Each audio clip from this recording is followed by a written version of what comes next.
Créame que hasta hicimos apuestas a ver cuánto duraría. Watson se encogió de hombros. Entonces, una noche, alrededor de las 10, él baja diciendo que su mujer está indispuesta, es decir, que ha vuelto a desmayarse como todas las noches que estuvo aquí y que va a buscarle algún remedio para el estómago. Y se va en el Porsche en que había llegado y esa fue la última vez que se le vio el pelo. A la mañana siguiente, ella baja y trata de mantener el tipo, pero cada vez se va poniendo más y más pálida, hasta que el señor Ullman le pregunta así, muy diplomático, si no querría notificar a la poli del estado por las dudas de si él hubiera tenido un accidente o cualquier cosa. Y ella se le viene encima como una gata. No, no, no. Si él es un conductor estupendo, ella no está preocupada, no pasa nada. Él volverá para la cena y cosas así. De modo que esa tarde, sobre las 3, ella se va al Colorado y no cena nada. A las 10:30 se va a su cuarto y esa fue la última vez que la vimos viva. ¿Qué sucedió? El juez del condado dijo que se había tomado como 30 píldoras para dormir encima de todo el alcohol. Al día siguiente apareció el marido, todo un gran abogado de Nueva York, y lo paseó al viejo Ullman por todos los corredores del infierno. Que lo demandaré por esto y lo procesaré por lo otro, y cuando acabe con usted no va a poder encontrar ni siquiera un par de calzoncillos limpios y cosas por el estilo. Pero Ullman no es tonto, él muy mamón. Al final logró calmarlo. Me imagino que le preguntó al figurón qué le parecería que su mujer apareciera en todos los periódicos de Nueva York. Esposa de prominente bla bla bla neoyorquino aparece muerta con la panza llena de somníferos. Después de haber estado jugando al escondite con un chico que podía haber sido su nieto. La policía encontró el Porsche en la parte de atrás de ese bar que está abierto toda la noche en Linonos. Y Ullman tiró de algunos hilos para conseguir que se lo devolvieran al abogado. Después, entre los dos, lo presionaron al viejo Archer Hutton, que es el juez del condado, y consiguieron que cambiara el fallo por el de muerte accidental. Ataque al corazón. Y ahora el viejo Archer conduce un Chrysler. Yo no se lo critico. Un hombre tiene que aprovechar lo que se encuentra, especialmente cuando ya van pasando los años. Apareció el pañuelo. Bocina. Mirada. Desaparición. ¿Y entonces qué pasa? Como una semana después, esa estúpida camarera, Dolores Vickery, me llama. Da un grito infernal mientras está haciendo el cuarto donde pararon esos dos y se cae desmayada. Cuando vuelve en sí dice que ha visto a la muerta en el cuarto de baño, tendida en la bañera, desnuda, con la cara de color púrpura y toda hinchada. Cuenta, eso cuenta. Y me sonrió. Así que Ullman la despidió pagándole 2 semanas y le dijo que se esfumara. Yo calculo que en este hotel deben haberse muerto unas 40 o 50 personas desde que mi abuelo empezó el negocio en 1910. Clavó en Jack una mirada de astucia. ¿Y sabe cómo murieron la mayoría? De ataques al corazón o a la cabeza, mientras se divertían con la dama que estaba con ellos. Esos son los que más vienen a estos lugares, tipos viejos que quieren echar la última cana al aire. Se vienen a las montañas para hacer como si tuvieran otra vez 20 años. Pero a veces les falla algo, y no todos los tipos que dirigieron este lugar eran tan buenos como Ullman para escabullirse de los periódicos. Así que el Overlook tiene su reputación. Vaya si la tiene. Apostaría que el jodido Biltmore de Nueva York también la tiene, si uno sabe a quién hay que preguntarle. ¿Y fantasmas? ¿No hay? Señor Torrance, yo he trabajado aquí toda mi vida. Cuando era un crío de la edad de su hijo en esa foto que usted me enseñó, ya jugaba aquí y todavía no he visto un fantasma. Venga conmigo al fondo, que le enseñaré el depósito de herramientas. De acuerdo. Mientras Watson se estiraba por apagar la luz, Jack comentó: Vaya cantidad de papeles que hay aquí abajo. No lo dirá usted en broma. Parece que se hubieran juntado durante 1000 años. Periódicos y recibos viejos y facturas y cuentas y sabe Dios qué más. Mi padre solía hacer una buena limpieza del lugar cuando teníamos el antiguo horno de leña, pero ahora la cosa se nos ha ido de las manos. Algún año de estos tomaré a algún chico que los lleve a Sidewinder para quemarlos. Si Ullman quiere correr con el gasto, me imagino que lo hará si grito ratas en voz bastante alta. Entonces, ¿hay ratas? Bueno, supongo que algunas. Ya tengo las ratoneras y el veneno que el señor Ullman quiere hacerle poner a usted en el desván y aquí abajo. Tenga cuidado con su hijo, señor Torrance. No querrá que le pase nada. Seguro tiene usted razón. Viniendo de Watson, el consejo no resultaba hiriente. Al llegar a la escalera, se detuvieron un momento mientras Watson volvía a sonarse las narices. Allí encontrará todas las herramientas que necesite y algunas innecesarias también, me imagino. ¿Y está el asunto de las tejas? ¿Le habló Ullman de eso? Sí, quiere que le cambie parte de las tejas del ala oeste. Ese gordo presumido querrá que le haga a usted tanto trabajo gratis como pueda, y en la primavera andará llorando por ahí, porque el trabajo no está hecho como es debido.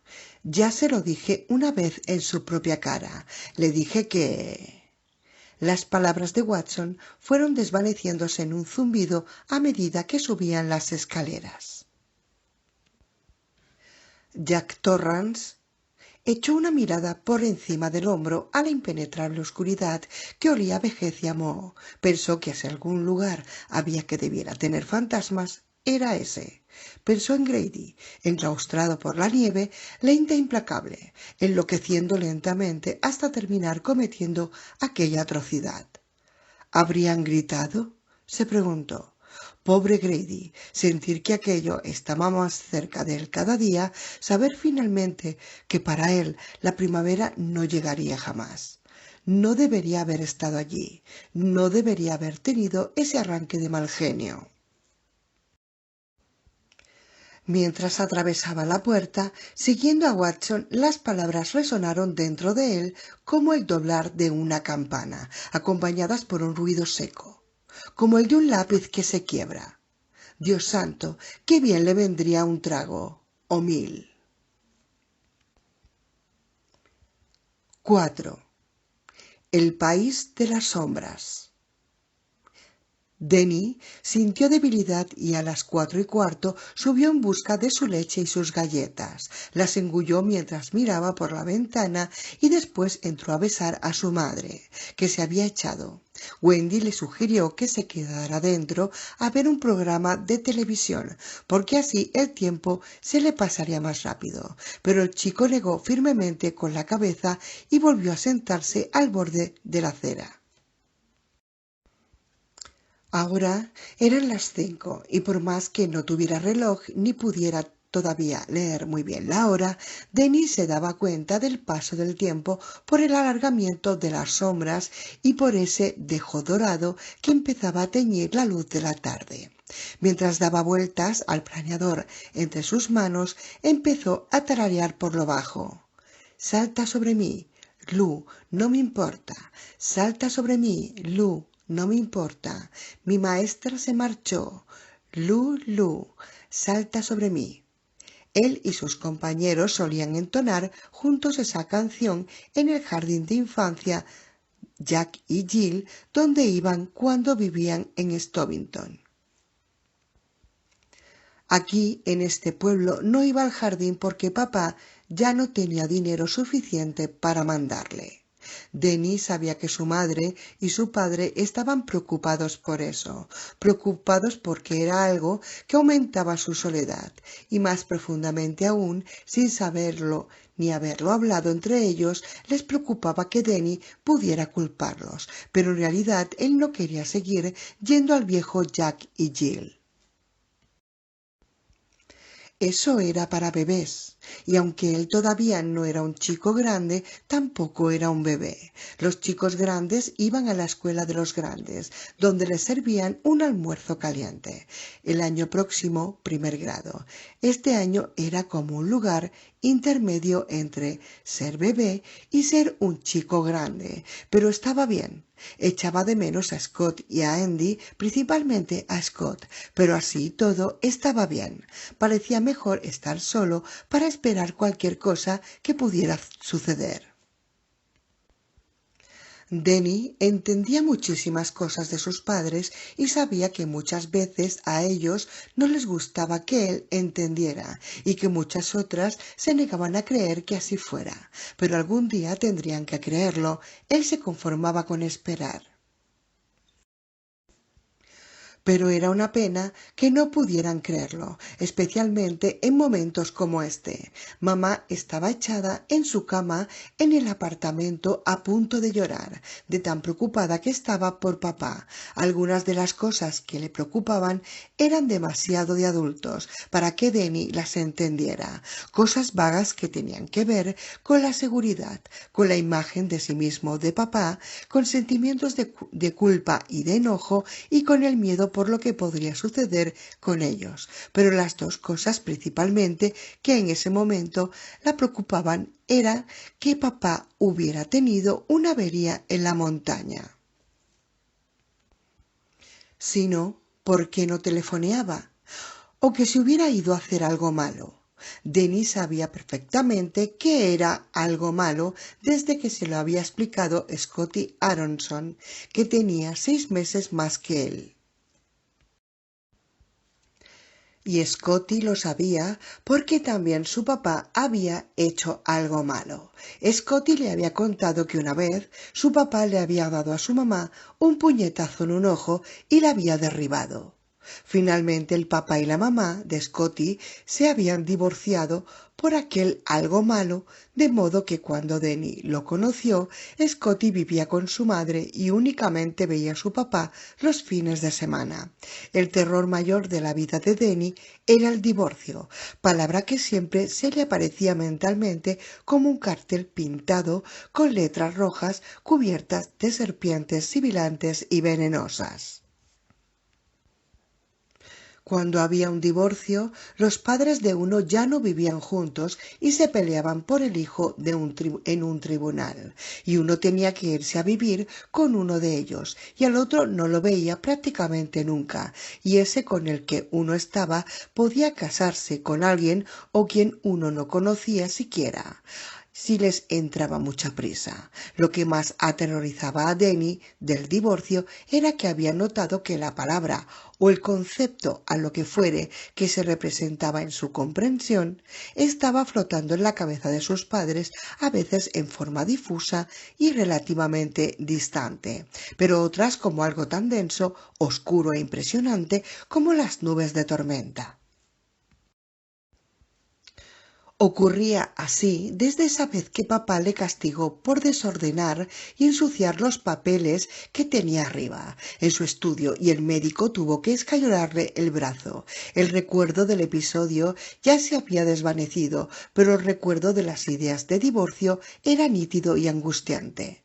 Era una idea que por ese entonces había rondado principalmente a su mamá y Denny había vivido en el terror constante de que ella se arrancara la palabra del cerebro y la echara por la boca convirtiéndola en realidad.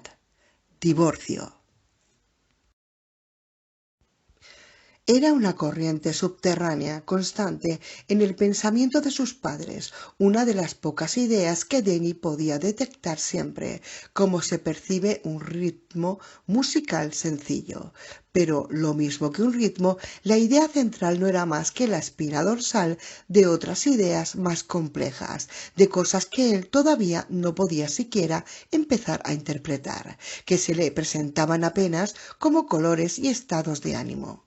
Las ideas de divorcio de mamá giraban en torno de lo que papá le había hecho en el brazo y de lo que había sucedido en Stovington cuando se quedó sin trabajo.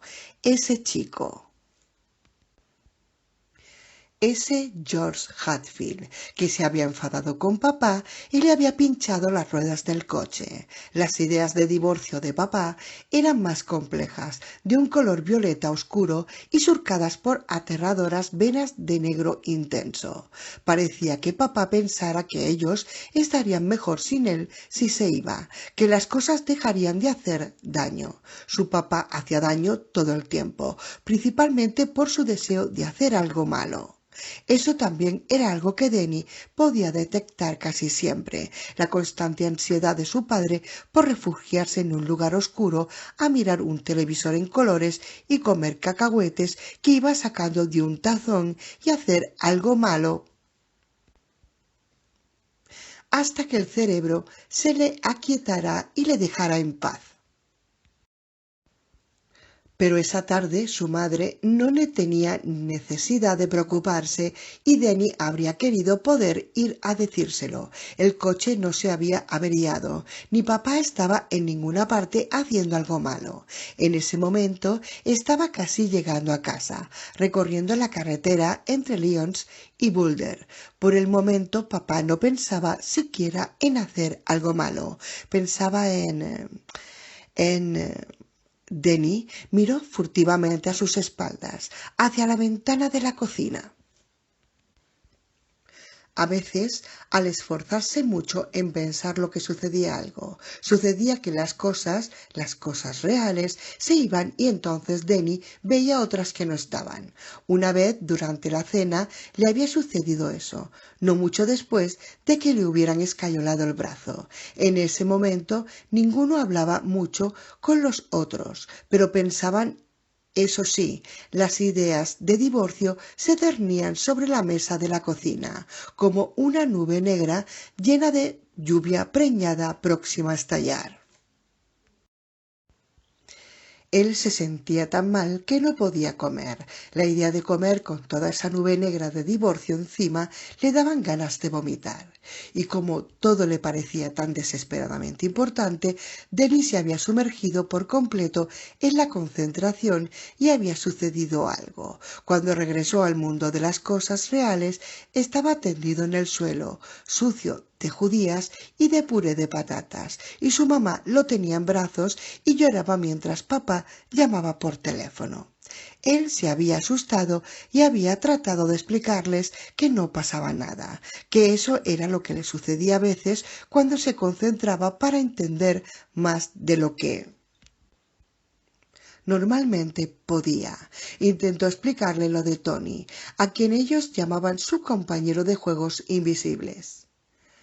Ha tenido una alucinación, había dicho su padre, y aunque ahora parece bien, de todas las maneras quiero que lo vea el médico. Cuando se fue el médico, mamá le había hecho prometer que jamás volvería a hacer eso, que nunca les volvería a asustar de esa manera, y Denny había accedido. Él también estaba asustado porque al concentrarse su mente había volado hacia su papá y durante un momento, antes de que apareciera Tony,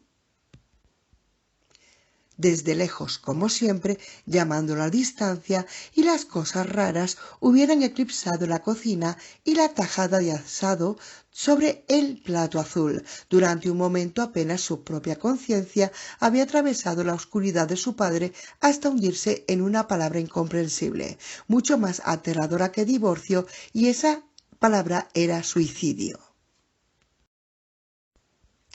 Denny jamás había vuelto a encontrarla en la mente de su papá y ciertamente no había vuelto a buscarla. No tenía ningún interés en llegar a saber con exactitud el significado de esa palabra, pero concentrarse si le gustaba, porque a veces tenía Tony. No siempre. A veces las cosas simplemente se ponían inciertas y nebulosas durante un minuto y después se aclaraban, la mayoría de las veces en realidad, pero otras veces en el límite mismo de la visión se le aparecía Tony, llamándolo a la distancia, haciéndole señas. Le había sucedido 2 veces desde que se mudaron a Boulder, y Denny recordaba lo sorprendido y encantado que se había sentido al descubrir que Tony lo había seguido todo el camino desde Vermont. De manera que, en definitiva, no había perdido a todos sus amigos. La primera vez él estaba afuera, en el patio del fondo, y lo sucedido no era mucho. Simplemente que Tony le había hecho señas y después hubo oscuridad y unos minutos más tarde Denny regresaba a las cosas reales con algunos vagos fragmentos de recuerdo, como de un sueño enmarañado. La segunda vez, 2 semanas antes, había sido más interesante. Tony le hacía señas, le llamaba desde una distancia de 4 metros. Un solo «Denny, ven a ver». Parecía como si estuviera levantándose y después se hubiera caído en un profundo agujero, como Alicia en el País de las Maravillas. Después, Denny bajó al sótano de la casa y Tony estuvo junto a él, señalándole en las sombras el baúl donde su papá guardaba todos los papeles importantes, especialmente la obra. ¿Ves?, le había preguntado Tony con su voz musical y distante. Está ahí, bajo la escalera. Denny había bajado un paso adelante para mirar más de cerca esa maravilla y entonces, de nuevo, se encontró cayendo, esta vez desde el columpio del patio del fondo, donde había estado sentado durante todo ese tiempo y de golpe hasta que se quedó sin aliento. 3 o 4 días más tarde, papá estuvo paseándose furiosamente mientras le decía a mamá que se había recorrido todo el maldito sótano y el baúl no estaba, y que les iba a entablar juicio a los de la maldita empresa de mudanzas que le habían perdido entre Vermont y Colorado. ¿Cómo iba a poder terminar la obra si seguía sucediéndoles cosas como esa? No, papá, le había dicho Denny, está debajo de la escalera. Los de la mudanza lo pusieron directamente bajo la escalera. Papá lo miró de una manera extraña y después fue a ver, y el baúl estaba allí, exactamente donde Tony había dicho. Papá se lo llevó aparte, lo sentó en las rodillas y le preguntó quién le había dejado bajar al sótano.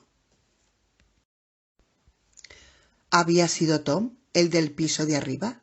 El sótano era peligroso, decía papá, por eso el casero lo mantenía cerrado con llave. Si alguien lo dejaba sin llave, papá quería saberlo. Aunque se alegraba de tener allí sus papeles y su obra, eso no valdría la pena, le dijo, si Denny se caía por las escaleras y se rompía la pierna. Denny dijo con toda seriedad a su padre que él no había bajado al sótano. Esa puerta estaba siempre cerrada con llave y mamá dijo lo mismo. Denny nunca bajaba al vestíbulo del fondo, dijo, porque era húmedo y oscuro y estaba lleno de arañas. Él no decía mentiras. Entonces, ¿cómo lo sabías, hijo?, le preguntó papá. Me lo mostró Tony. Su madre y su padre habían cambiado una mirada por encima de su cabeza.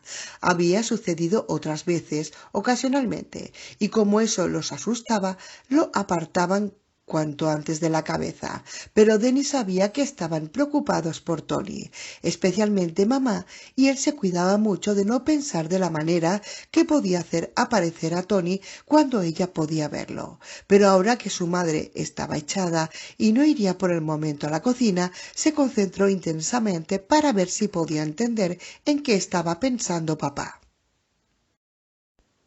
Se le arrugó la frente y las manos, no demasiado limpias, se cerraron en tensos puños sobre los tejanos. Denny no cerró los ojos, no era necesario, sino que los entornó bastante mientras imaginaba la voz de papá, la voz de Jack, la voz de John Daniel Torrance, calma y profunda, que a veces se estremecía de risa o se hacía más grave aún por el enojo, o simplemente seguía siendo calma porque su padre estaba pensando.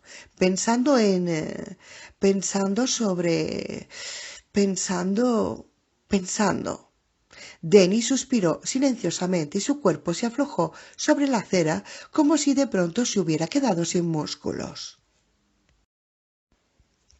Estaba totalmente consciente. Veía la calle y la chica y el muchacho que venían por la acera del lado de enfrente, cogidos de la mano porque estaban enamorados, felices por el día y por estar juntos ese día. Veía las hojas de otoño arremolinándose en el arroyo, como ruedas amarillas de formas irregulares. Veía la casa de enfrente a la cual pasaban y se fijó en el que el tejado estaba cubierto de tejas. Sí, creo que no habrá problema si la caída de aguas está bien así, estará perfecto. Ese Watson, qué personaje. Ojalá le encuentre lugar en la obra. Si no tengo cuidado, terminaré por meter en ella a todo el maldito género humano. Sí, Texas, ¿habrá clavos ahí fuera? A la mierda. Me olvidé de preguntarle. Bueno, son fáciles de conseguir. En la ferretería de Sidewinder, avispas, es la época en la que anidan. Tal vez tendría que conseguir un pulverizador de insecticida para cuando saque las tejas viejas, las tejas nuevas, las tejas. Así que estaba pensando en eso. Había conseguido el trabajo y estaba pensando en las tejas. Denny no sabía quién era Watson, pero todo lo demás le parecía bastante claro. Y por fin podría ver un avispero, tan seguro como que se llamaba Denny. Denny. Levantó los ojos y allí estaba Tony, lejos como siempre, en la calle, de pie junto a una señal de stop, saludándolo con la mano. Denny, como siempre, sintió una cálida oleada de placer al ver a su viejo amigo, pero esa vez le pareció sentir también un aguijonazo de miedo, como si Tony hubiera venido con alguna sombra oculta en la espalda. Un bote lleno de avispas que cuando quedaran en libertad le picarían despiadadamente. Pero no era cuestión de no ir. Se repantigó más sobre el bordillo de la acera y las manos se deslizaron, laxas, entre los muslos para quedar colgando por debajo del ángulo de la entrepierna. El mentón se hundió sobre el pecho. Después vino un tirón, leve e indoloro. Una parte de él se levantó y echó a correr en pos de Tony, hacia un cono de oscuridad. Denny. Ahora la oscuridad estaba surcada por una blancura remolineante. Un ruido convulsivo, como una tos, y sombras doblegadas, torturadas, que se revelaron como abetos sacudidos en la noche por una borrasca atronadora. Nieve que giraba y danzaba, nieve por todas partes. Demasiado profunda, dijo Tony desde la oscuridad, y en su voz había una tristeza que aterró a Denny. Demasiado profunda para salir. Otra forma amenazante en el fondo, rectangular y enorme, un tejado en pendiente, blancura que se perdía en la oscuridad tormentosa. Muchas ventanas, un edificio largo con tejas de madera. Algunas tejas eran más verdes, más nuevas. Las había puesto su papá, con clavos de la ferretería de Sidewinder. Ahora la nieve estaba cubriendo las tejas, estaba cubriéndolo todo. Una luz verde, sobrenatural, se encendió en el frente del edificio. Parpadeó y se convirtió en una gigantesca calavera que sonreía sobre dos tibias cruzadas. Veneno, advirtió Tony desde la flotante oscuridad. Veneno. Otros signos parpadeaban ante sus ojos, algunos en letras verde, algunos escritos en tablas que se inclinaban y torcían bajo el empuje de la ventisca. Prohibido nadar. Peligro. Cables electrizados. Prohibido entrar en esta propiedad. Alta tensión. Tercer riel. Peligro de muerte. Cuidado. No entrar. Se disparará sobre los infractores. Denny no entendía del todo ninguno de ellos, si no sabía leer, pero todos le daban una sensación general de terror onírico que se le infiltró en todos los huecos oscuros del cuerpo, como esporas leves, oscuras, que se morirían a la luz del sol. Los carteles se desvanecieron. Ahora estaba en un cuarto lleno de muebles extraños, un cuarto que estaba a oscuras. La nieve golpeaba contra las ventanas como si arrojaran arena. Denny sentía la garganta seca, los ojos ardientes, el corazón se le paseaba a martillazos por el pecho.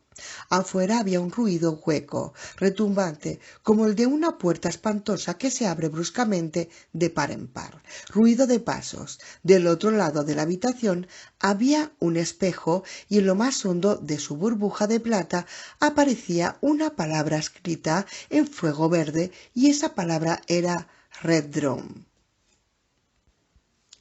El cuarto se esfumó. Otro cuarto. Denny lo conocía, lo conocería bien.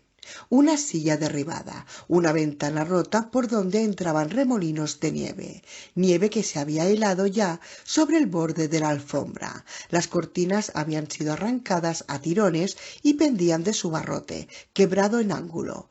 Un armario pequeño, caído boca abajo, más ruidos huecos y resonantes, constantes, rítmicos y horribles.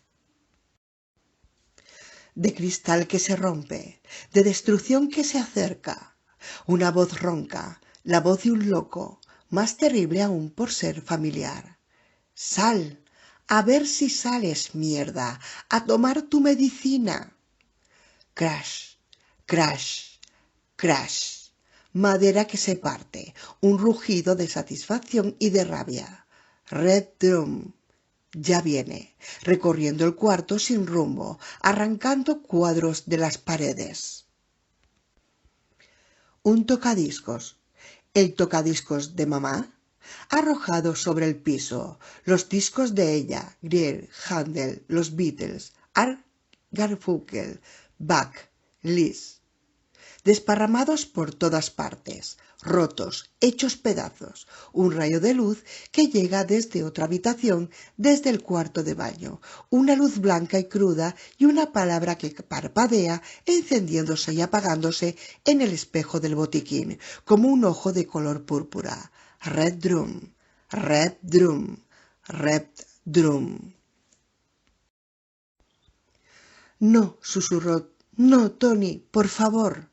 Y pendiendo inerte por encima del labio blanco de la bañera, una mano, laxa, un lento hilo de sangre. Red Drum, que resbala por uno de los dedos, el del medio iba a gotear sobre los azulejos desde la uña cuidadosamente manicurada. ¡Oh, no, no, no, no! ¡Oh, por favor, Tony, que me das miedo! Red Drum, Red Drum, Red Drum. No sigas, Tony, no sigas. Se desvanecía. En la oscuridad, los ruidos retumbantes se hacían más fuertes, seguían creciendo, en ecos por todas partes, por todos lados. Y ahora Denny estaba en cuclillas en un pasillo oscuro, agazapado sobre una alfombra azul con un tumulto de formas negras retorcidas entretejidas en la trama, escuchando los ruidos retumbantes que se acercaban, y una forma dobló por el pasillo y empezó a acercársele, tambaleante, oliendo a sangre y a destrucción. En la mano llevaba un mazo que hacía girar. Red Drum, de un lado a otro, describiendo arcos implacables, asestándolo contra las paredes, destrozando el empapelado y haciendo volar las nubes fantasmales de polvo de yeso. Ven a tomar tu medicina, tómala como un hombre. la forma que avanzaba sobre él, apestando con un hedor agridulce, gigantesca, cortando el aire con el mazo, con un maligno susurro sibilante, y después el gran retumbo hueco al estrellarlo contra la pared, haciendo volar el polvo que se le metía a uno por las narices, seco irritante. Minúsculos ojos de fuego que relucían en la oscuridad. El monstruo ya estaba sobre él. Lo había descubierto, allí, acurrucado, con la espalda contra la pared, y la puerta trampa del techo estaba cerrada con llave. Oscuridad, sin rumbo. Tony, por favor, quiero volver, por favor, por favor. Y volvió. Estaba sentado en la acera de Arapaho Street con la camisa húmeda pegada a la espalda y el cuerpo bañado en sudor.